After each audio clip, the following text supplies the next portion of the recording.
Cormier uploads the victory lap video, same tone as Octagon post-fight banter, only this time he's praising beat cops instead of takedown defense. Best in the Bay, he shouts. Has got the word, the San Jose PD did it.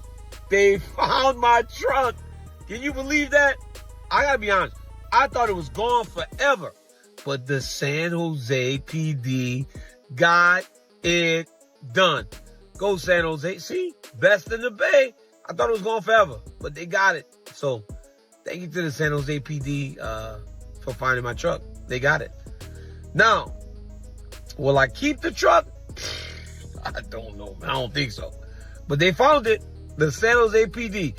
Best in the Bay! He jokes he's already shopping for something with less emotional baggage. It's classic DC. Playful, practical, and a reminder that even legends can't stop real-world left hooks. But the theft feels symbolic. Cormier retired from fighting, but not from the spotlight. Whether it's cage-side commentary, podcast rants, or now a true crime side quest, he can't escape storylines. Ask 10 analysts who wins Dustin Poirier versus Max Holloway. 3 and 8 will recycle history. Poirier owns the previous 2. End of story. Paddy Pimblett scoffs at that math. Be heavy for Holloway that, like, if there's 2 different fighters who've beat him 3 times. Yeah. But I didn't even think about that. Yeah. I seen him say something like, you know, he took a lot from me. He took me first, give me my first loss, and he took away me like 8-fight win streak or whatever it was. So I'm gonna take his retirement fight. Oh, so I think that's cold. Yeah, that's tight. Yeah. I think Holloway's motivated, like, and I can see Holloway winning. To be honest, don't know why. I think it's just one of them. Why Dustin fighting in his hometown, his last fight, everyone expects him to win. The pressure. I think it might. Man, you picked... Dustin's final walk happens in Louisiana, under banners plastered with his charity work and hot sauce empire. That's a cocktail of emotion Paddy doesn't trust. He's fighting for the last page of his scrapbook, Pimblett says. He's gonna feel every roar. If Holloway steals the moment, the BMF belt changes hands and featherweights everywhere. From Ilia Topuria to Urijah Faber's latest proteges, rehash the conversation about weight class hopping. Meanwhile, Poirier could exit to a hometown standing O, or suffer the rare triple loss to a single rival. Mixed martial heartbreak, but the ripple effects run deeper. The BMF title is promotional gold. Whoever holds it becomes an instant headliner for that rumored White House gala. And if Holloway wins, imagine the blessed war cry echoing off marble pillars. Ilia Topuria's stock skyrockets every time he opens his mouth, and Joaquin Buckley just poured jet fuel on it by carving a hypothetical Mount Rushmore. If Ilia Topuria is able to move up and fight Islam at 170 for the belt, you know, we always talk about, you know, the GOATs, right, of MMA. And, you know, now everybody's opinion is different for sure, right? But, you know, I'm always saying these 4 names for sure, right? It's John Jones, George St. Pierre, Demetrius Johnson, and Khabib Nurmagomedov, right? Those are always the 4 names that I usually hear amongst people.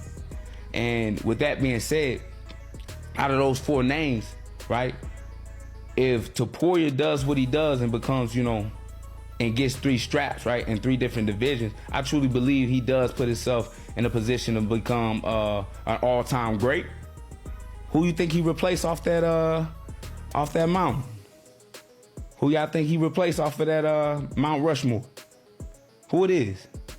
I'm just curious. Tall order? Absolutely. Impossible? Buckley shrugs. Get 3 straps, then argue. Topuria's camp admits the welterweight chatter is premature. The Georgian-Spanish phenom promised UFC brass he'd defend featherweight first and probably flirt with lightweight before bulking to 170. Still, the breadcrumbs matter. His crushing counter game translated flawlessly at 145, and analysts drool imagining him versus Islam Makhachev somewhere down the line, especially if Islam captures a second belt north. Amanda Nunes spent 24 months off the grid, rediscovering hobbies that don't involve shin impact. She returns, sees Kayla Harrison armbar Juliana Pena, and yawns. I just want to fight again. I decided to come back for something that I really enjoy to be in. Honestly, that's why I left for 2 years, because I don't want to be burned out. I got the rest that I need and everything. Why not come back? You went inside the cage, but what impressed you the most about Kayla Harrison so far in her UFC career? It's not impressed. I think she did what she's supposed to do. She saw she could beat Juliana. She saw the arm and then she got the arm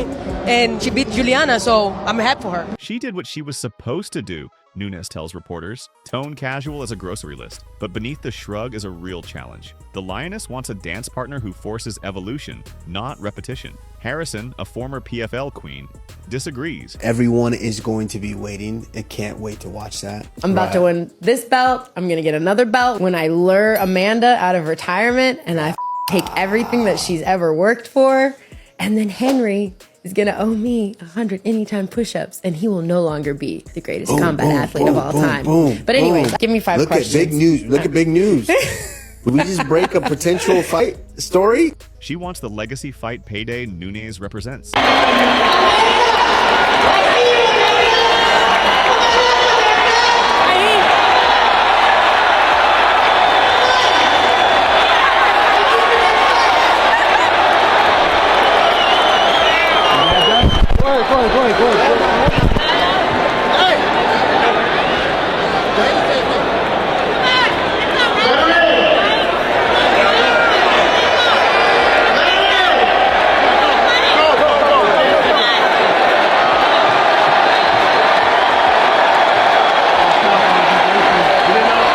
Negotiations loom, but the women's divisions need fresh arcs. Peña's trilogy ticket feels punched, Holly Holm approaches 44, and young guns crave a torch to chase. If Harrison versus Nunes materializes, it sells on name value and storyline.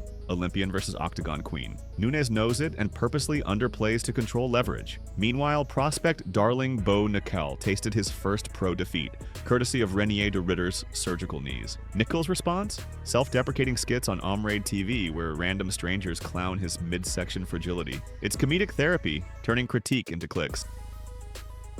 I'm gonna tell you right now, Johnny, his week can't take no knees. Bro, what are you doing? No, I'm talking to him. I've seen his last fight. Me? Yeah, you. You can't take no knees. I've seen it. You a fighter? No, I ain't talking to you. I'm on the phone. Take a knee? No, I'm on the phone, bro. What the? You good? I heard something crack.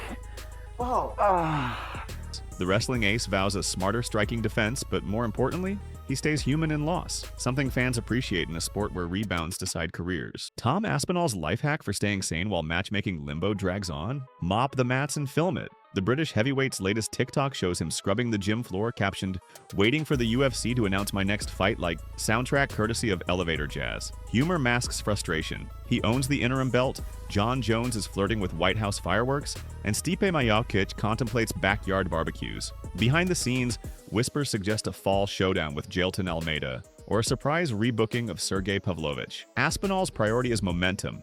He wants to defend, not hold hostage. Fans love it. Divisions stagnate when champs sit. If the White House idea crystallizes, Tom headlines opposite Jones. If not, London's O2 screams his name. Slide down to middleweight chaos. Khamzat Chimaev squares up against Dricus Du Plessis in September.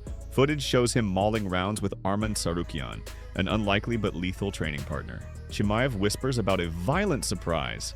Du Plessis counters with altitude sprints in Pretoria. Title unification is on hold until these two settle who scares the scale first. Don't forget to smash that subscribe button, ring the bell, and drop a comment. Stay curious, stay respectful. Catch you in the next round.